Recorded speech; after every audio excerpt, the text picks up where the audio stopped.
What does it cost? What does it cost? Okay. This is an estimate. The cost of something like this depends on your health, the face value, the face amount of the policy, and the state in which you live. These are estimates. So if you have a face amount of $1 million and you're 40 years old, this is an annual premium. So you're going to pay $65.24 annually. When you reach the point where you can't afford this and your children are working, they pay it. You explain to them what's happening. So what's happening now is that you're going to have financial literacy going on. You're going to say, listen, daughter and son, look, I can't handle these premiums anymore. But here, look at this policy. Your name is on this. It's in this trust. This is for you. So when you pay this, it's leverage. So you're going to pay $65.24 a year, but you're going to get much more back. Okay. So again, if you wait a long time, if you're 55, look at the difference.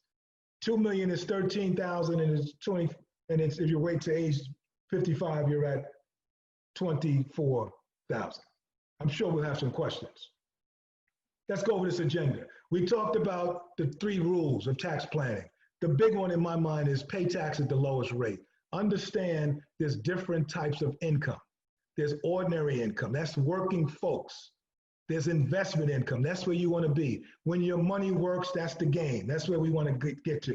If you set up this trust, as we talked about, that's where your children will be. You may not get there, but if you set this in motion, they will get there, okay? Need a new approach to tax planning. Then the deductions are gone. Focus on the chess part of this game, not the checkers. It's all right to play checkers as long as your opponent is playing checkers, but if you're playing checkers and they playing chess, you have a problem. So focus on the top side of that tax return and remove that income from the return. The Roth distribution, huge, huge. Why pay taxes if you don't have to? So figure out how to convert, figure out how to do something called a backdoor IRA, a Roth IRA. Maybe someone will call me on that. We'll talk about that later. But begin to diversify your money from a tax perspective. And then we're talking about establishing this tax-free transfer. Huge. We want to build a tax-free legacy. And here's what we want to do. This is your intelligent financial plan. We have income that's at 37%. That's ordinary income. We have income at 20%. We have income at 0. When you hit retirement, one of your goals should be to make sure your Social Security is not subject to taxation. When you paid into the Social Security fund, you didn't receive a deduction. There's no deduction for you paying into the Social Security fund. You don't receive a benefit other than you taking care of the elderly, which is important, obviously, but you didn't receive a deduction. So make sure, if you have the opportunity, that your Social Security is not taxable. How do you do that? Your pension is your pension. You can't do anything there. If you have a pension, God bless you, you're lucky. Most of us don't have pensions anymore. But you have control over that traditional 401k distribution. You have control over that traditional IRA distribution. You can convert that to a Roth, and as doing so, you go to a 0% tax on the right side. Roth distributions are tax-free. This is where you want to be. If you're in the capital gains area, that's where you are. Beautiful. So what you want to do with your tax and investment plan is that you're going to have different buckets of money. You're going to have 37% money, Social Security, pension. You're going to have 20% money. That's money in your brokerage account, capital gains and dividend, long-term and qualified dividends. And then you're going to have 0 tax money, Roth money, money in that retirement, money in that insurance policy that we talked about, that you can take out without applying for a loan, without speaking to banks or having limits on that. So this is what we want to do. I appreciate the opportunity to speak to you guys. It's always special speaking to us, the Syracuse family.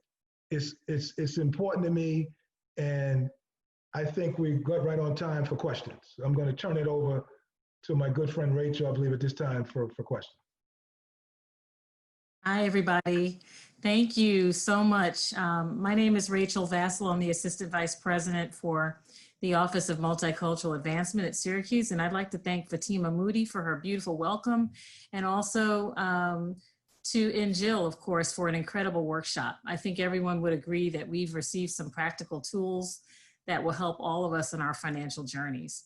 So at this time, we are going to move to a Q&A session. I have many questions in the chat already, and so I'm going to get started with the first one, which is, and Jill, will you be able to and willing to share your slides with attendees? Yes, yes. I'll shoot them to you. Yes, absolutely. Wonderful. So we will figure out a way to get these to all attendees who, if we have your email, we will send it that way.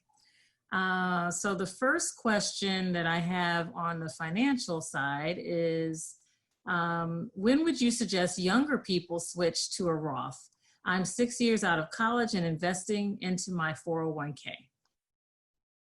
Today. Here's the thing.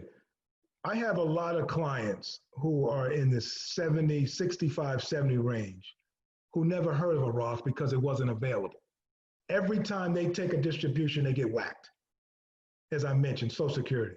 So a young person, Roth ASAP. My daughter, who's on the call, so I hope she don't mind. We talked about this. She's a Roth converter. She's converted. I have young nephews. We meet quarterly. One time I told him to get in the Roth. He gave me a statement. It wasn't a Roth. We almost got it. We almost got into it. I said, start Rothing. This is the way. Your money is your money. Don't share your money with the IRS. They have their own money. They don't need your money. So if you do the Roth, see, here's the thing with the Roth. You lose a current deduction. So I understand the pain because everybody's been conditioned deduction. The money you put in is going to be taxed whether you Roth or not. The contribution is taxed under both. The difference is the growth is not taxed. So in my example, you pay tax on 100, but you don't pay tax on 300. So the answer to the question is ASAP, right away. Okay. The next question that I have here is, if you convert from a traditional 401k to Roth, do you have to realize the loss at conversion? Okay, good question. Now, here's the thing. They said loss at conversion. Now, I'm assuming that they're talking about the stock went down like in my example. You don't want to sell the securities because if you sell the securities, then that loss, remember in my example, you had 130 and it went down to 100? We don't want to sell those securities. We want to ride that back up. We just want to put it in a different vehicle. So when you do that, I hope I'm answering the question, you have to pick up income tax on 100,000, not 130. So I hope I understood the question. Okay, thank you.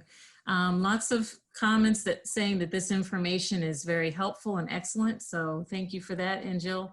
The next question I have is, what if you work from home several days a week? Can we still take advantage of the business deductible? That's a good question. The answer is no, but here's what I think. If you're in business for yourself, you absolutely can claim the deduction. If you work at home for the benefit of your employer, that's an employee business expense. It's been repealed. I have a feeling, based on this new environment, that they're going to revisit that. But as it stands now, that is not a deductible expense. It used to be before 2017, but not today. Okay. Next question. How do I know if my tax rate will be higher in retirement? I'm a teacher who will get a pension and contributed all my working years to the TDA. You don't know. The best thing to do is do a projection. Typically, your income is lower in retirement, typically. Okay, so that means that you'll be in a lower rate. So we think most people are in a lower rate in retirement because your working years are behind you. So that's kind of a generalization. So again, regardless of the rate you're at, is the income taxable is the question. Because if the income is not taxable, you're at rate 0. Okay, so that's my response to that question. Okay. Next one, how do you take advantage of the employee contribution if moving to a Roth 401k? Can I leverage both 401k products? You can. And sometimes it's good to have both, okay? And your employer can contribute to your Roth. Your employer can make a contribution to your Roth. You can. Okay. Next question, I didn't think that I could move money from a company-sponsored 401k to a Roth IRA.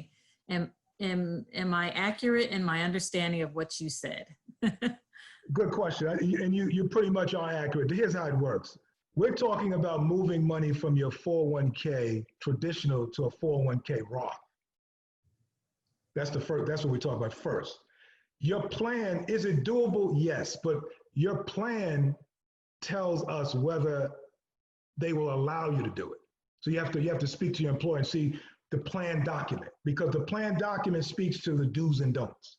It's allowable under the tax law, but the plan may say you can't do it. But what I was referring to first was going from your 401 traditional to a 401k Roth. And that means it is offered. So does your employer offer 401k Roth? Okay. Once you have a 401k Roth, you want to at some point get a IRA, Roth IRA, and here's the reason why. Remember the 72 age where you have to take money out? The only account that you don't have to take money out is a Roth IRA. If you have a Roth 401k, you still have to take minimum distributions, though they're not taxed, but you still have to take them out. So the Roth IRA is the end game, but while you're working, I would go into the Roth 401k if it's available. But you can go to a 401k to a Roth IRA if it's allowed in your plan. That's a plan question. And if you need my help, contact me and we'll look it up.